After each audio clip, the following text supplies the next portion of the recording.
urle thalen sul me ka fa wang lo thleng don nai ta van rang chum dum pol le tlang le phai rum po moi thei khop mai thalak tle ma zong in lo thlir don ang miang voi ni ugas ni som tum pakhat sang ni som ni panga ni e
tunai hian aizawl chawlham veng thenkhat kan thlir mek ani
tlung par pawh hi a mawi ve thei reuh khawp ani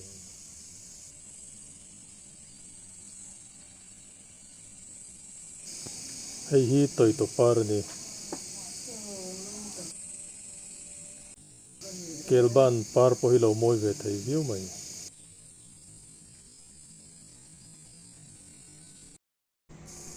tunai hian tlai dar ru ka lo ri leh trep ta a hei kawla eng uau mai a kumina chuan tianga khaw eng rei chu kan hmu tawh zen zen dawn lo ani